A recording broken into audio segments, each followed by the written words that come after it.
அன்பானவர்களே, ஆண்டோடைய பாத்தில் ஜெபிக்கும்போது ஆண்டவர் பேசும்படியாக உணர்த்தின வசனத்தை நாம் தியானிக்க போகிறோம். எல்லாருக்கும் தெரிந்த வசனம், அநேக நேரம் நம்ம தியானிச்சிருக்கிறோம்.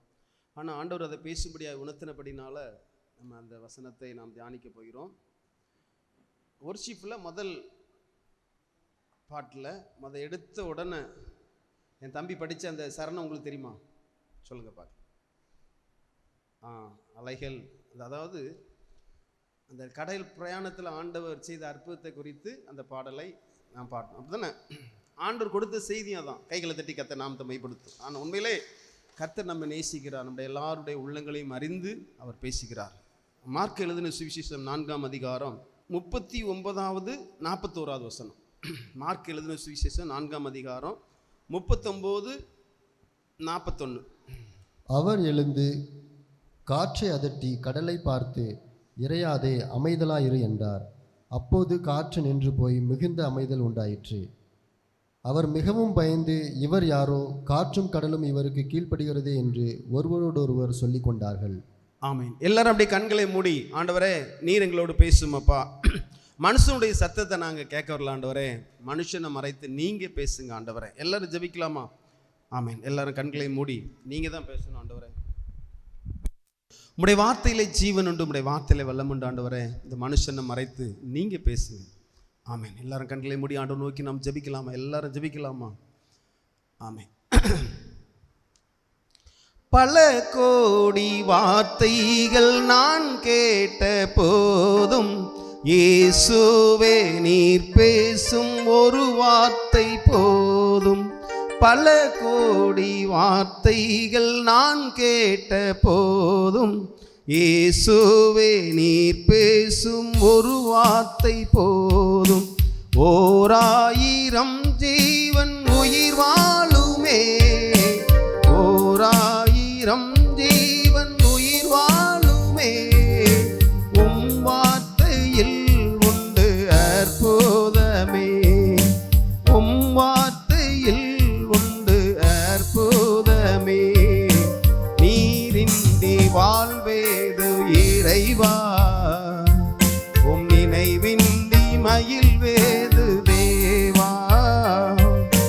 நீரின்றி வாழ்வேது இறைவா, உம் நினைவின்றி மயில் வேது தேவா. ஆமென். அப்பா, உடைய வார்த்தை கொண்டு பேசி பிள்ளைகளை பலப்படுத்தும். இயேசுவின் நாமத்தில் பிதாவே. ஆண்டவர் மனிதனாய் வாழ்ந்த நாட்களில் ஆண்டவர் செய்த அற்புதங்கள் புக்கே கொள்ளாது என்று சொல்லி நாம் வேதத்திலே பார்க்கிறோம். ஆண்டவர் செய்த எல்லா அற்புதமே இயற்கைக்கு அப்பாற்பட்ட அற்புதங்கள். இன்றைக்கும் ஆண்டவர் செய்த அற்புதம் எல்லாமே இயற்கைக்கு அப்பாற்பட்ட அற்புதத்தை தான் ஆண்டவர் செய்வார். ஆமேன். மனுஷனால கூடாதது தேவனாலே கூடும். இது யாரெல்லாம் நம்புறீங்க? அதனால தான் பைபிளில் ஒரு வசனம் உண்டு, இதோ மாம்சமான யாவருக்கும் நான் தேவனாகிய கர்த்தர், என்னால் செய்யக்கூடாத ஒரு அதிசயமான காரியம் ஒன்று உண்டோ? ஆமீன். எனக்கு அன்பானவர்களே, செய்ய முடியாததை கர்த்தர் செய்கிறவர். ஹல்லேலூயா. நம்முடைய ஆண்டவர் சர்வ வல்லமுள்ள தேவனாக இருக்கிறபடினால, அவர் எல்லா மனுகுலத்தையும் உருவாக்கின தேவனாக இருக்கிறபடினால, அண்ட சராசரங்களையும் படைத்த தேவனாக இருக்கிறபடினால, அவரே மெய்யான தேவனாக இருக்கிறபடியால, அவரே சர்வத்துக்கும் மேலான தேவனாக இருக்கிறபடியால, அவரே மகா தேவனுமாய் இருக்கிறபடினால அவரால் கூடாத காரியம் ஒன்றுமில்லை. எனக்கு அன்பானவர்களே, இதில் நம்ம பார்க்குறோம், காற்றை அதற்றாரு, கடலை பார்த்து இறையாதே என்று சொல்லி சத்தமிடுகிறார். பாருங்க, காற்றும் கடலும் அமைதியாயிட்டு என்று சொல்லி நாம் வேதத்திலே பார்க்கிறோம். இந்த அற்புதத்தை சீசர்கள் பார்த்து என்ன செய்கிறாங்க அப்படின்னா, அவங்க அந்த அற்புதத்தை பார்த்தோன்னு பயந்து, அவரை பார்த்து பயந்து, இவர் யாரோ, காற்றும் கடலும் இவருக்கு கீழ்ப்படியதே என்று ஒருவருக்கு ஒருவர் சொல்லி கொண்டார்களாம். எனக்கு அன்பானவர்களே, உங்களுக்குள்ளே எதிர்காலத்தை குறித்து ஒரு பயம் இருக்கா? ஒருவேளை நீங்கள் பயப்படுறீங்களா? அன்றைக்கு ஆண்டவர் கேட்குறாரு, ஏன் பயப்படுறீங்க? நீங்கள் கேட்குறாரு உங்கள்கிட்ட, ஏன் பயப்படுறீங்க? ஏன் உங்களுக்கு விசுவாசம் இல்லாமல் ஆகி போயிட்டுன்னு சொல்லி அன்றைக்கு சீசர்கள்ட்ட கேட்டது போல் இன்றைக்கு விடுதலை கூட்டத்துக்கு வந்திருக்கிற உங்களோடு ஆண்டவர் பேசுகிறார். ஏன் பயப்படுறீங்க? ஏன்னா நம்முடைய ஆண்டவர் காற்றையும் கடலையும் அதட்டின தேவன். கைகளை தட்டி கர்த்தர் நாமத்தை மைப்படுத்தும். ஆமேன். காற்றை பார்த்து இறையாதே, கடலை பார்த்து அமைதலாக இருங்கிறார். எனக்கு அன்பானவர்களே, யோசித்து பாருங்க, பார்க்கலாம். இயற்கைக்கு அப்பாற்பட்ட ஒரு அற்புதம். அப்போ இந்த அற்புதத்தை யார் செய்ய முடியும் அப்படின்னா, அது கடவுள் தான் செய்ய முடியும். இப்படிப்பட்ட இயற்கை சூழ்நிலை, இயற்கைக்கு அப்பாற்பட்ட ஒரு அற்புதத்தை ஆண்டவர் செய்கிறபடினால இது யார் செய்ய முடியும் அப்படின்னா, எல்லா அண்ட சராசரங்களை படைத்த ஆண்டவரோ அந்த அற்புதத்தை செய்ய முடியும். அதனால சீசர்கள் பார்க்குறாங்க, இவர் யாரோ, ஆமென், அவர் தாங்க கர்த்தர். கைகளை தட்டி கர்த்தர் நாமத்தை மைப்படுத்தும். இவர் தான் மெய்யான தேவன், இவர் தான் நித்திய ஜீவனுமாய் இருக்கிறதா, இவர் தான் ராஜாதி ராஜா, கர்த்தாதி கர்த்தர். ஆமென். இவர் தான் வார்த்தை, இவர் தான் தேவன். எனக்கு அன்பானவர்களே, அல்பாவும் உமேகாவும் ஆதியும் அந்தவுமானவர், இருந்தவரும் இருக்கிறவரும் வருகிறவருமாகிய தேவன், சர்வ வல்லமுள்ள தேவன், சர்வத்தையும் ஆளுகிற ஆண்டவர், நித்தியானந்தம் உள்ளவர், ஏக சக்கராதிபதி, சேரக்கூடாத ஒளியில் வாசம் பண்ணுகிறவர். எனக்கு அன்பானவர்களே, அந்த ஆண்டவர் காற்றையும் கடலையும் அதட்டுகிறார். சீசர்கள் பார்த்து இவர் யாரோ என்று பயப்படுறாங்க. எனக்கு அன்பான தேவனுடைய பிள்ளைகளே, நம்முடைய ஆண்டவரை குறித்து நாம் சரியாக அறிந்து கொண்டாதான் நாம் இந்த கடைசி நாட்களில் ஜெபித்து நாம் ஜெயத்தை பெற்றுக்கொள்ள முடியும். இதை கொஞ்சம் ஆழமாக தியானிக்க போகிறோம். எனக்கு அன்பானவர்களே, கடல் பிரயாணத்தில் இப்படிப்பட்ட ஒரு சம்பவம் நடக்கு. என்ன சம்பவம் அப்படின்னா, ஆண்டவரும் அந்த பிரயாணத்தில் கலந்து கொள்கிறார். இந்த கரையிலேருந்து அக்கறைக்கு போகிறாங்க. நல்ல கவனம் மக்கள், நம்முடைய வாழ்க்கை பயணில் நம்ம போய் கொண்டு இருக்கிறோம். கவனம் மக்களுங்க, நம்ம எல்லாரும் எப்படி போயிட்டு இருக்கோம் அப்படின்னா, வாழ்க்கை பயணத்தில் நாம் போய் கொண்டு இருக்கிறோம். முடிவிலே நாம் நித்திய ஜீவனை அடையும்படியாக, முடிவிலே நாம் பரலோகத்துக்கு போகும்படியாக நம்முடைய வாழ்க்கை பயணம் இந்த உலகத்தில் ஓடிக்கொண்டிருக்கிறது. நம்முடைய வாழ்க்கை பயணத்திலையும் திடீர் என்று சொல்லி நமக்கு பிரச்சனைகள் வரும். இங்கே பாருங்க என்ன நடக்கு அப்படின்னா, அதை பாருங்க, நான் படிக்கிறேன் இப்போ 37ஆம் வசனம். அப்பொழுது பலத்த சுழல் காற்று உண்டாகி படகு நிரம்பத்தக்கதாக அலைகள் அதன் மேல் மோதிற்று. படகு மேல நல்லா போயிட்டு இருக்கிற பிரயாணத்தில் திடீர் என்று சொல்லி ஒரு பெரிய ஒரு சுழல் காற்று. என்ன கண்பானவர்களே, ஒரு சுழல் காற்று வந்துட்டு திடீர் என்று சொல்லி ஆண்டவரும் அந்த படகுல பயணம் செய்கிறார். நீங்க நினைக்கலாம் சில நேரத்தில், ஆண்டவர் என்னோடு இருக்கிறார், ஏன் எனக்கு இந்த பிரச்சனை என்று சொல்லி நீங்க நினைக்கலாம். ஆண்டவரே சொன்னார், உலகத்தில் உங்களுக்கு உபத்திரம் உண்டு, நான் உலகத்தை ஜெயித்து நீங்கள் திடன் கொள்ளுங்கள். என்ன கண்பானவர்களே, நல்லா கவனமாக கேளுங்க. உண்மையிலே பாடுகள் இல்லாதபடி நாம் பரலோகம் போக முடியாது, பிரச்சனை இல்லாதபடி நாம் பரலோகம் போக முடியாது. முடிவரைக்கும் நம்முடைய விசுவாசம் நிலைத்திருக்கும்படியாய் உபத்திரங்கள் பாடுகள் வரும். நம்முடைய விசுவாசத்துக்கு ஒரு பரீட்சை உண்டுங்க. பேதுரு எழுதுகிறார், எப்படி பொன் அக்கினினாலே சோதிக்கப்படுமோ அதே போல நம்முடைய விசுவாசமும் சோதிக்கப்படுமா. நினைக்கிறோம் நான் ரட்சிக்கப்பட்டுட்டேன், அபிஷேகம் பெற்றுட்டேன் என்று சொல்லிவிட்டு அப்படியே நாம் சும்மா வாழ்ந்து விட முடியாது. நமக்குள்ளே விசுவாசத்தை கொண்டு நாம் ரட்சிக்கப்பட்டோம். அந்த விசுவாசத்துக்கு சோதனை உண்டு. அவர் அழகா யாக்கப்படுவார், என் சகோதரரே சகலவிதமான சோதனைகள் உங்களுக்கு உண்டுன்னு சொல்லுவார். பலவிதமான சோதனைகள் தான். உண்மையிலே ஆவிக்குரிய பிள்ளைகளுக்கு பலவிதமான சோதனைகள் உண்டு. அவர் சொல்லார், என் சகோதரரே என்று சொல்லுகிறார். என்ன கண்பானவர்களே, வாழ்க்கை பயணத்தில் கண்டிப்பாக நமக்கு பாடு உண்டு, உபத்திரம் உண்டு. இங்கே இவங்க சீசர்களும் ஆண்டவரும் போகிற அந்த படகுல பாருங்க, திடீரென்று ஒரு சுழல் காற்று. அதில் பாருங்க, அதை படிக்கும்போது நான் படிக்கிறேன் கேளுங்க. அப்பொழுது பலத்த சுழல் காற்று உண்டாகி படகு நிரம்பத்தக்கதாக அலைகள் அதன் மேல் மோதிற்று. பிரச்சனை நம்ம மேலே தான் வருங்க, நம்மகிட்ட தான் வரும். அவங்க போகிற படகுல தான் பிரச்சனை வருது. யோசித்து பாருங்க பார்க்கலாம். படகின் மேல் அலைகள் மோதுகத்தக்க ஒரு சுழல் காற்று. பாடுகள் உண்டு, உபத்திரம் உண்டு, பிரச்சனை உண்டு. இயேசு கைவிட மாட்டார். இது யாரெல்லாம் நம்புறீங்க? ஆமேன், ஆமேன். அவர் ஒருபோதும் பாருங்க, நினைக்கலாம் இன்னைக்கு நிறைய பேருக்கு ஒரு கேள்வி இருக்கலாம், ஆண்டவரும் அந்த படகுல போறாரா, ஏன் அந்த காற்றை வரவிடாம ஆண்டவர் தடை பண்ணலாமா என்று சொல்லி.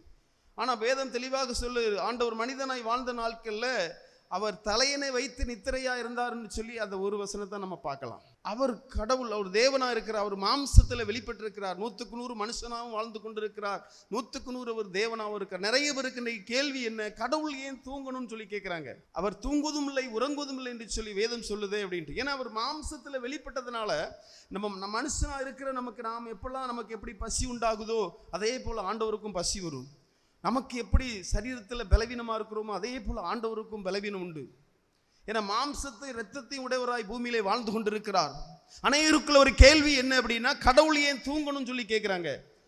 அவர் மனுஷனா பூமிக்கு வந்திருக்கிறார். சொன்னார், நான் பிதாவிடத்திலிருந்து புறப்பட்டு வந்தேன், நான் மறுபடியும் பிதாவிட்டு போகிறேன் என்று சொல்லுகிறார். தேவன் அவர் மாம்சத்தில் வெளிப்பட்டிருக்கிறார். அவருக்கு தூக்கம் வரும் கண்டிப்பா. களைப்பாய் அவர் தூங்கிட்டார். இங்க படகு நிரம்பத்தக்க ஒரு பெரிய ஒரு காற்று, சுழல் காற்று. சீசர்கள் கேட்கிறாங்க, ஆண்டவரே நாங்கள் மடிந்து போகிறது உமக்கு கவலை இல்லையா என்று சொல்லி ஆண்டவரை எழுப்புறாங்க. இதுல ஒரு பெரிய ஒரு சத்தியம் இருக்கு. நிறைய எத்தனை பேர் இதை ஏற்றுக்கொள்றீங்களோ எனக்கு தெரியல. என்ன சத்தியம் அப்படின்னா, பிரயாணத்திலே நாம் எங்க போனாலும் சரி நாம் ஜெபத்திலே இருக்கணும். இது பெரிய ஒரு சத்தியம். எங்க நீங்க பிரயாணப்பட்டு நீங்க போனாலும் சரி, உங்க பிரயாணம் வாய்க்கப்படணும்னா நம்ம ஜெபத்திலே இருக்கணும். அதுக்கு இது ஒரு பெரிய ஒரு உதாரணம். பாருங்க, சீசர்கள்லாம் ஜாலியா போறாங்க, திடீரென்று ஒரு சுழல் காற்று. இப்போ இவங்களுக்கு ஜெப பழக்கம் இல்லை. ஜெபம் பழக்கம் இருந்தா அவங்க உடனே ஆண்டவரை முதல்ல என்ன செஞ்சிருப்பாங்க, தட்டி எழுப்பியிருப்பாங்க, அப்படித்தானே? ஜெபம் பழக்கம் ஒன்று அவங்க என்ன செய்றாங்க தெரியுமா? ஆண்டவரே நாங்கள் மடிந்து போகிறது உமக்கு கவலை இல்லையா சொல்றவங்களுக்கு புரியுதா? இன்றைக்கு யாருக்கும் ஜெப பழக்கம் இல்லைன்னு அப்படிதான் பேசுவாங்க. ஏன் ஆண்டவரை எனக்கு இவ்வளவு சோதனைன்னு சொல்லி, ஏன் ஆண்டவரை என்ன இப்படி பண்ணிட்டீங்க? உண்மையிலே வேதம் சொல்லுது, நீங்கள் சோதனைக்கு உட்படாதபடி விழித்திருந்து ஜெபம் செய்யுங்கள் என்று சொல்லி. எனக்கு அன்பானவர்களே, பாடுகள் உண்டு, உபத்திரம் உண்டு, ஆனால் இயேசு கைவிட மாட்டார். இது யாரெல்லாம் நம்புறீங்க? வெள்ளம் போல் நிந்தை மேற்கொள்ள வந்தும் வீரநேகேமியா ஆவியை அளித்து, வெள்ளம் போல் நிந்தை மேற்கொள்ள வந்தும் வீரநேகேமியா ஆவியை அளித்து, திட நம்பிக்கை தைரியம் ஈந்தாரே அவர் கிருபை என்றும் உள்ளது. திட நம்பிக்கை தைரியம் ஈந்தாரே அவர் கிருபை என்றும் உள்ளது.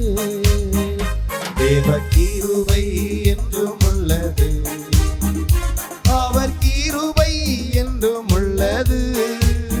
இயேசுவை போற்றி துதித்து பாடி அல்லேலூயா என்றார் பரிபோ. இயேசுவை போற்றி துதித்து பாடி அல்லேலூயா என்றார் பரிபோ. ஆமென். ஆண்டவரை எழுப்புனதெல்லாம் கரெக்டு தாங்க.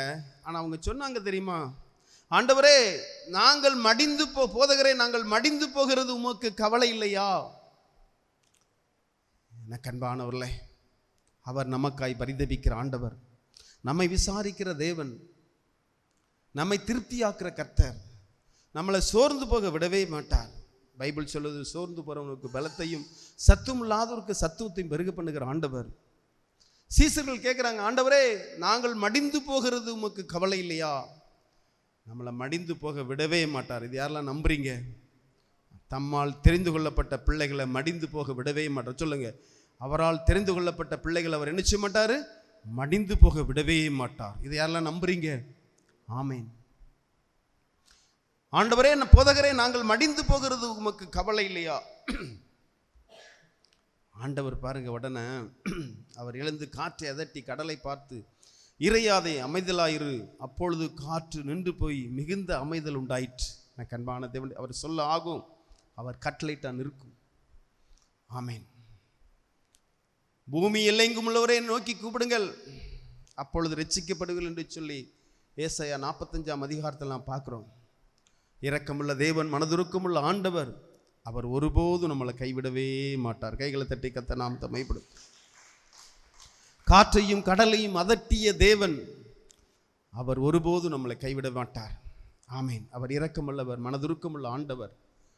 எனக்கு அன்பான தேவனுடைய பிள்ளைகளே, நல்ல கவனமாக கேளுங்க. பாடுகள் உபத்திரம் வரும்போது நீ சோர்ந்து போகாதபடி ஆண்டவருடைய பாதத்தில் நீ ஜெபிக்கும்படியா இன்றைக்கு ஆண்டவர் இந்த சம்பத்தை உங்களுக்கு பேசும்படியாய் உணர்த்துகிறார். எனக்கு அன்பான தேவனுடைய பிள்ளைகளே, பாடுகள் வரும், உபத்திரங்கள் வரும், பிரச்சனைகள் வரும். ஆண்டவருடைய பாதத்தில் நாம் ஜெபிக்கும் போது அவர் இரக்கம் பாராட்டி அற்புதத்தை செய்வார். நம்முடைய வாழ்க்கை பயணத்தில் நமக்கு ஜெப பழக்கம், ஜெபம் அதிகமாக இருந்தால் மாத்திரம்தான் இந்த பூமியில் நாம் நிம்மதியாக வாழ முடியுங்க. அல்ல நான் வாழவே முடியாது, புலம்பலோடு தான் நாம் வாழ முடியும். நம்முடைய வாழ்க்கையில் ஆண்டவர் என்னை கைவிட மாட்டார் என்று சொல்லி நாம் எப்பொழுதும் நம்முடைய வாழ்க்கை பிரயாணத்தில் நாம் ஜெபத்திலே நாம் வாழும்போது, நம்முடைய ஜீவியமே ஜெபமாய் மாறும்போது, பைபிள் ஒரு வசனம் உண்டு, யாரு ஜெபிக்க மாட்டாங்களாம் தெரியுமா? சொல்லுங்க பார்க்கலாம். துன்மார்க்கன் தன்னுடைய யார் பெருமையா இருக்காங்களோ அவங்க ஜெபிக்க மாட்டாங்க. பக்கத்தில் கையை பிடி சொல்லுங்க பார்க்கலாம். யார் பெருமையா இருக்காங்களோ அவங்க ஜெபிக்கவே மாட்டாங்க. சும்மா சொல்லுங்க, யாராக இருந்தாலும் சும்மா சொல்லுங்க. யார் பெருமையாக இருக்காங்களோ அவங்க ஜெபிக்கவே மாட்டாங்களாம். ஆமென். உண்மைங்க, 100க்கு 100 உண்மை. பைபிள் சொல்லுது, துன்மார்க்கன் தன்னுடைய கௌரவத்தினால் தேவனை தேடான். இதிலே தெரிஞ்சிருவாங்க ஒரு மனுஷனுடைய, அதாவது அவன் என்ன நினைக்கிறான் தெரியுமா? நம்மளால் எல்லாம் செய்ய முடியும்னு நினைக்கிறான். நம்மளால் ஒன்றும் சொல்லுங்க, ஏசப்பா எங்களால் ஒன்றும் செய்ய முடியாது ஆண்டவரே, வாழ்க்கை பயணத்தில் எங்களால் ஒன்றும் செய்ய முடியாது ஆண்டவரே, எங்களால் ஒன்றுமே செய்ய முடியாது ஆண்டவர். ஆமேன். நம்மளால் ஒன்றும் செய்ய முடியாது, அவரால் எல்லாம் கூடும். ஆமேன். காற்றையும் கடலையும் அதட்டி கொஞ்சம் யோசித்து பாருங்க, பார்க்கலாம். இந்த வார்த்தை எல்லாருக்கும் போகணும், எல்லா ஆண்டவரை அறியாத ஜனங்களுக்கும் போகணும். காற்றையும் கடலையும் பார்த்து அவர் அதட்டி அதை அமைதிப்படுத்துகிறார். கைகளை தட்டி கர்த்தர் நாமத்தை மைப்படுத்தும். ஹல்லேலூயா. எவ்வளோ பெரிய அற்புதம், யோசித்து பாருங்க, பார்க்கலாம். இது ஒரு சாதாரண அற்புதமாங்க. அதனால தான் சீசர்கள் இவர் யாரோ என்று சொல்லி அவங்க ஆண்டவரை கண்டு பயப்படுறாங்க. இவர் யாரோ, நான் யோசித்து பார்த்தேன், எதற்காக இவங்களுக்கு உடனே இவ்வளோ ஒரு பயம் வந்துட்டு. ஆண்டவர் சொல்றார், ஏன் இப்படி பயப்படுறீங்க? உண்மையிலே அதில் பயம் வரும். ஏன்னா படகு மூழ்கத்தக்க காற்று, சுழல் காற்று, கண்டிப்பாக பயம் வரும். ஆனால் அவங்க முடிவு பண்ணுறாங்களே, நம்ம செத்துருவோமோன்னு சொல்லி முடிவு பண்ணுறாங்க. ஆண்டவர் நம்மோடு இருக்கும்போது சகலமும் நன்மைக்கு இதுவாகவே நடத்துவார். இது யாரெல்லாம் நம்புறீங்க? ஆமேன். அவர் சகலமும் நன்மைக்கு இதுவாகவே ஆண்டவர் என்ன செய்வார்? நடத்துவார். கேட்கிறார், ஏன் பயப்படுறீங்க? ஏன் உங்களுக்கு விசுவாசம் இல்லாம போயிட்டு? அவருக்கு தெரியாதாங்க சீசருடைய உள்ளங்கள் அவருக்கு தெரியாதா? யோசித்து பாருங்க, பார்க்கலாம். ஏன் பயப்படுறீங்க? ஏன் உங்களுக்கு விசுவாசம் இல்லை? நீங்க பாத்தீங்கன்னா மத்தையில என்ன எப்படி போட்டிருக்கு தெரியுமா? மத்தையில எப்படி போட்டிருக்கு? அவர் மத்தையை எப்படி எழுதுறாரு அப்படின்னா, முதல்ல ஆண்டவர் சீசர்களை கண்டித்து திரும்ப அற்புதம் செய்கிறார். ஆனா மார்க் எப்படி எழுதுறாரு அப்படின்னா, அதாவது முதல்ல அற்புதம் செய்துட்டு அப்புறம் சீசர்களை கண்டிக்கிறார். நீங்க வீட்டில் படிச்சு பாருங்க, மத்தேயு 8ஆம் அதிகாரத்தில் இந்த சம்பவம் இருக்கு. ஆனா மத்தையில எப்படி மத்தேயு எழுதுறாரு அப்படின்னா, முதல்ல சீசர் அவர் கண்டிக்கிறாரு. ஆனா இதுல முதல்ல அற்புதம் செய்துட்டு அப்புறம் ஆண்டவர் சீசர்களை கண்டிக்கிறார். இதே சம்பவம் தான் நடக்குது. நல்ல கவனமா கேளுங்க. அப்போ நல்ல உண்மையிலே, அதாவது ஏன் பயப்படுறீங்க? ஏன் உங்களுக்கு விசுவாசம் இல்லாம போயிட்டு? ஏன் அவங்க சொல்றாங்க சீசர்கள், ஆண்டவரே நாங்கள் மடிந்து போகிறது உமக்கு கவலை இல்லையா? ஆனா ஆண்டவர் சொல்றாரு, ஏன் பயப்படுறீங்க? ஏன் உங்களுக்கு விசுவாசம் இல்லாம போயிட்டு? அவர் ஒரு சொன்ன செகண்ட்ல கடலும் காற்றும் அப்படி அமைதியில் ஆயிட்டு. நல்லா யோசித்து பாருங்க, பார்க்கலாம். அப்போ ஆண்டவர் நம்முடைய ஜெபத்துக்கு உடனே பதில் கொடுப்பார். இது யாரெல்லாம் நம்புறீங்க? அவர் சொன்ன உடனே அது அமைதியாயிட்டுங்க. அவர் சொன்ன உடனே அமைதியாயிட்டு. அப்போ நம்ம எப்போ ஆண்டவருடைய பார்த்து நம்ம ஜெபிக்கிறோமோ அப்போ அற்புதம் நடக்கும். பக்கத்தில் கையை பிடிச்சி சொல்லுங்க, பார்க்கலாம். நம்ம ஜெபிக்கும் போதெல்லாம் அற்புதம் நடக்கும். அந்த விசுவாசம் உங்களுக்கு இருக்கா? அது எந்த நேரம்னாலும் சரி, இரவனாக இருந்தாலும் சரி, பகலாக இருந்தாலும் சரி. சீசர்கள் சொல்றாங்க, ஆண்டவரே நாங்கள் மடிந்து போகிறது உமக்கு கவலை இல்லையான்னு சொல்றாங்க. உடனே அவர் காற்றையும் கடலையும் அதட்டுறாரு. உடனே அற்புதம் அப்படியே அமைதியாயிட்டு. யோசித்து பாருங்க, பார்க்கலாம். எனக்கு அன்பானவர்களே, நம்முடைய வாழ்க்கையிலையும் நாம் வாழ்க்கை பயணத்தில் போயிட்டுருக்கோம். நம்ம ஜெபத்தோடு தான் போகணும். ஆமீன். சொல்லுங்க, ஜெபத்தோடு தான் நம்ம போகணும்னு சொல்லுங்க. பக்கத்தில் கைப்பிடி சொல்லுங்க. நம்ம போகும்போது ஜெபத்தோடு தான் போகணும். ஆண்டவர் நம்ம கூட இருக்கிறார். உண்மைதான். யாரெல்லாம் பாவத்திலிருந்து விடுதலையாக்கப்பட்டு பாவமன்னிப்பு நிச்சயத்தை பெற்றாங்களோ அவங்க எல்லாரையும் கர்த்தர் அபிஷேகிக்கிறார். அவங்களோடு ஆண்டவர் இருப்பார். இருதயத்தில் சுத்தமுள்ளவன் பாக்கியவான், அவன் தேவனை தரிசிப்பான். உண்மையிலே நாம் பாவத்தை அறிக்கை பண்ணி நம்முடைய சுத்தமாக இருக்கும்போது கண்டிப்பாக நமக்குள்ளே வாசம் பண்ணுகிறார். அந்த அபிஷேகத்தை கொடுக்கிறார். பரிசுத்த ஆவியை நமக்குள்ளே இருக்கிறார். 100க்கு 100 உண்மைங்க. ஆனால் நாம் ஜெபிக்காமல் இந்த வாழ்க்கை பயணத்தில் போக முடியாது. நாம் ஜெபிக்கும்படி இந்த சம்பவமே, நாம் ஜெபிக்காமல் வாழ முடியாது. பக்கத்தில் கைப்பிடி சொல்லுங்க, பார்க்கலாம். நம்ம ஜெபிக்காமல் நினைச்ச முடியாது, வாழவே முடியாது. நம்ம ஜெபிச்சாதான் மடிந்து போக மாட்டோம். புரியுதா இப்போ உங்களுக்கு? நம்ம ஜெபித்தா நம்ம நினைச்ச மாட்டோம், மடிந்து போக மாட்டோம். ஜெபிக்கல அப்படின்னா சுழல் காற்றுல மேற்கொள்ள முடியாது. எனக்கு அன்பானவர்களே, அப்போ ஆண்டவரை தட்டி எழுப்புறாங்க. ஆண்டவரே பாருங்க, காற்றை பாருங்க என்று சொல்லி. எனக்கு அன்பான தேவனுடைய பிள்ளைகளே, இப்போ நம்ம கொஞ்சம் ஜாலியாக இருந்துட்டோன்னா பிரச்சனை வருமா வராதா? வந்துடும். பார்த்துருக்கீங்களா? இதை யாரெல்லாம் அனுபவிச்சிருக்கீங்க? கையை தூக்குங்க பார்க்கலாம். நாங்களாம் அனுபவிச்சிருக்கேன். நல்லா உண்மையை சொல்கிறேங்க. கொஞ்சம் நம்ம ஜாலியாக இருந்துட்டோம்னா பிரச்சனை வந்துடும். புரியுதா உங்களுக்கு? ஆமாம். சிலவங்க ஜாலியிலே மயங்கி இருப்பாங்க. அப்போ ஏன் அவங்களுக்கு பிரச்சனை இல்லை அப்படின்னு நினைப்பீங்க? அவங்க தெரிந்து கொள்ளப்படலை. புரியுதா உங்களுக்கு? சொல்ல உங்களுக்கு புரியுதா? ஆமாம். நமக்கு சுழல் காற்று வரும். ஆனால் ஆண்டவர் அதை நிறுத்திடுவார். இது யாரெல்லாம் நம்புறீங்க சொல்லுங்க பார்க்கலாம். எங்களுக்கும் சுழல் காற்று வரும், எங்களுக்கும் பிரச்சனை வரும். ஆண்டவர் சொல்றார், உலகத்திலே உபத்திரம் உண்டு, நான் உலகத்தை ஜெயித்தேன், நீங்கள் திடன் கொள்ளுங்கள் என்று சொல்லுகிறார். எனக்கு அன்பான தேவனுடைய பிள்ளைகளே, அவர் ஒருபோதும் கைவிட மாட்டார். நித்திய தேவனாம் சத்திய பரந்தாம் நித்தமும் நம்முடன் இருப்பதாலே.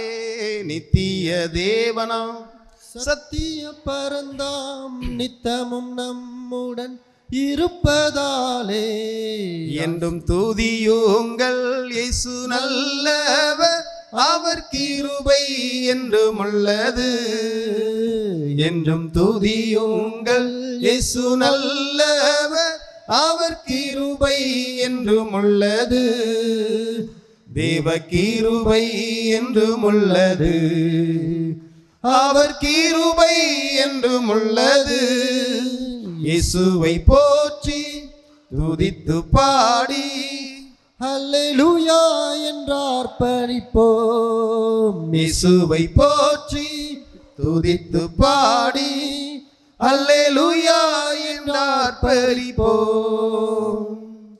ஆமென். எனக்கு அன்பானவர்களே, பாடுகளை உபத்திர பார்த்து நம்ம பயப்படக்கூடாது. அதான் இன்றைக்கு ஆண்டவர் இந்த வார்த்தை கொண்டு உங்களோடு பேசுகிறார்.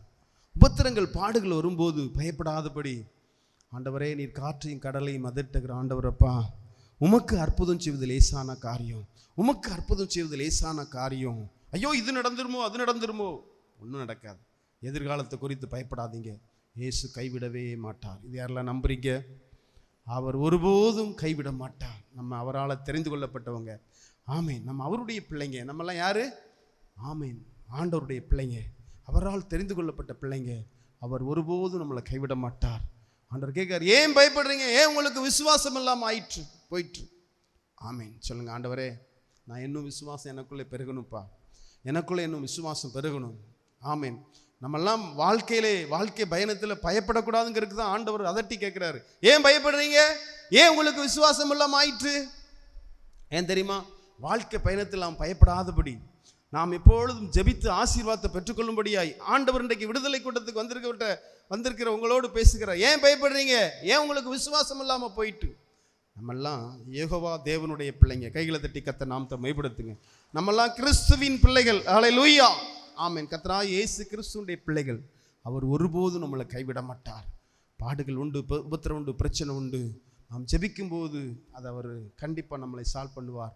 எனக்கு அன்பான தேவனுடைய பிள்ளைகளே, நம்முடைய வாழ்க்கை பயணத்தில் எப்பொழுதும் ஜெபிக்கும்படியாய் ஆண்டவர் இந்த வார்த்தை கொண்டு உங்களோடு பேசுகிறார். எனக்கு அன்பான தேவனுடைய பிள்ளைகளே, தம்பிமாரெலாம் வந்திருக்கீங்க. தம்பிமாரெலாம் நீங்கள் ஜெபிச்சாதான் உங்களுக்கு பிரச்சனைகள் சால்வ் ஆகும், ஜெபிச்சாதான் உங்களுடைய வாழ்க்கை பயணம் சரியாகும்.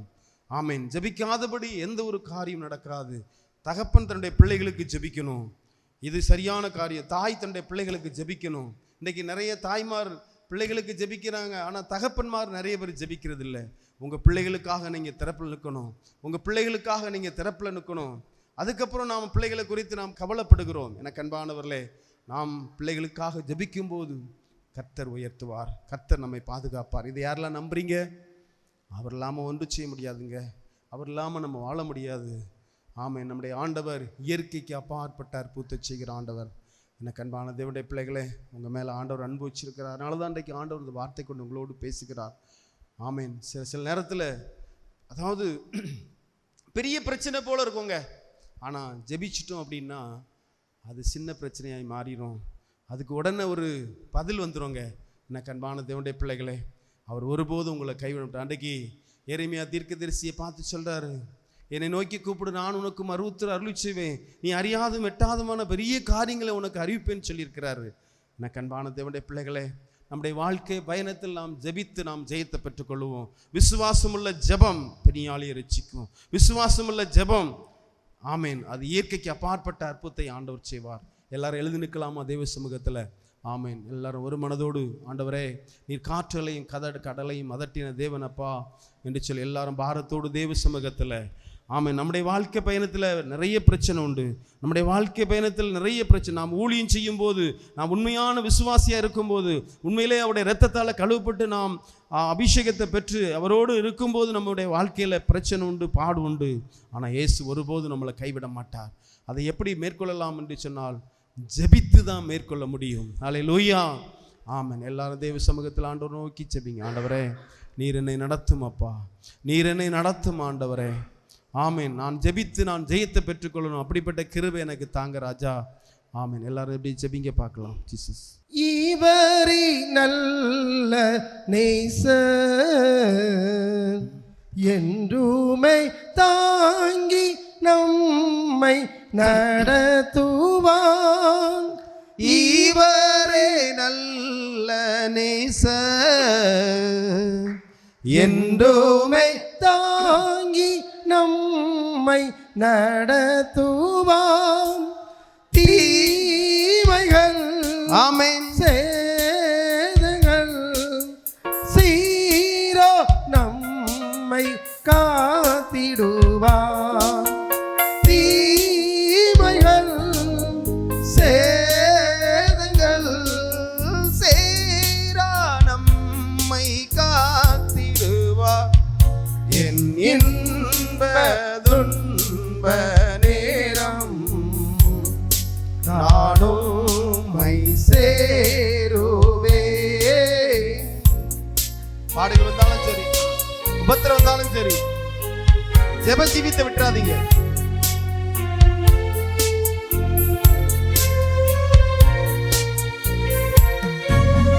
நான் நம்பிடும் தெய்வம் இயேசப்பா, இயேசுவை நான் என்றுமே நம்பிடுவேன். நான் நம்பிடும் தெய்வம் இயேசுவே நான் என்றுமே நம்பிடுவேன். தேவனே ஆமென். ராதனே தேற்றி நம்மை காத்திடுவார். தேவனே ஆமென். ராதனே தேற்றி நம்மை காத்திடுவார்.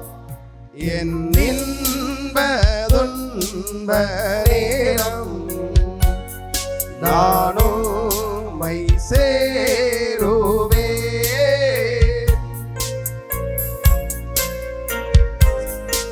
பாடுகளை ஏற்றுக்கொண்ட தேவன், துக்கங்களை சுமந்து கொண்ட ஆண்டவர், அவர் தாமே சோதிக்கப்பட்டபடியால் சோதிக்கப்பட உதவிச்சு வல்லவரா இருக்கிறார். பார்ப்போற்றும் ராஜன் ஜீசஸ் புவியில் நான் வென்றிட செய்திடுவான்.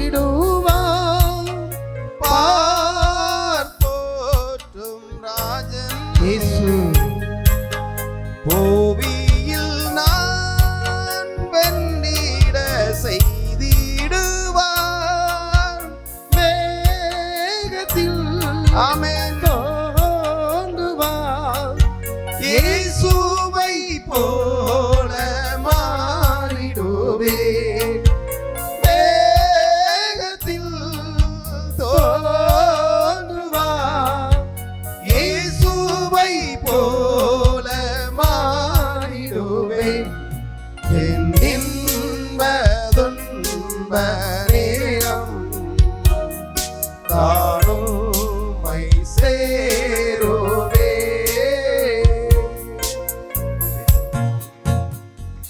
ஆமென். ஆண்டவரே, உடைய வார்த்தை கொண்டு எங்களோடு பேசினீரப்பா. நாங்கள் சோர்ந்து போகாதபடி, இன்னும் விசுவாசத்திலே பலப்படும்படியாய், நாங்கள் பயப்படாதபடி ஆண்டவரே, நாங்கள் இன்னும் தைரியமாய் வாழும்படியாய் நீர் எங்களோடு பேசினீர். உமக்கு நன்றியப்பா. நீர் எங்களை பாதுகாக்கிற ஆண்டவர், எங்களுடைய குடும்பங்களை பாதுகாக்கிற தேவன், எங்களுடைய எல்லா ஜெபத்துக்கும் பதில் கொடுக்கிற தேவன் அப்பா. உம்மால் தெரிந்து கொள்ளப்பட்ட பிள்ளைகளை நீர் பாதுகாத்து வழியெடுத்துற தேவன் அப்பா. ஜெபம் இல்லாதபடி நாங்கள் வாழ முடியாது என்று சொல்லி உடைய வார்த்தை கொண்டு நாங்கள் தியானித்தோம் அப்பா. அந்த ஒவ்வொருவரும் நம்முடைய கரத்தில் ஒப்புக் கொடுக்குறோம். பிள்ளைகளை நம்முடைய கரத்தில் ஒப்புக் கொடுக்குறோம். ஆவிக்குரிய வாழ்க்கையில் பலப்படுத்துங்க. பிள்ளைகள் மூலமாக நம்முடைய நாமம் மைப்பட்டு தொடர்ந்து நீங்கள் நடத்துங்க. இயேசுவி நாமத்தில் பிதாவே. என் ஆத்துமாவே கர்த்தரை சோஸ்தரி, என் முழுமே பரிசுத்த நாமத்தை சோஸ்தரி. என் ஆத்துமாவே கர்த்தரை சோஸ்தரி, அவர் செய்த சகல உபகாரங்களை மறவாதே. ஆமென். அல்லேலூயா, அல்லேலூயா, ஆமென். கர்த்தர் உங்களை ஆசீர்வதிப்பார். ஆமென்.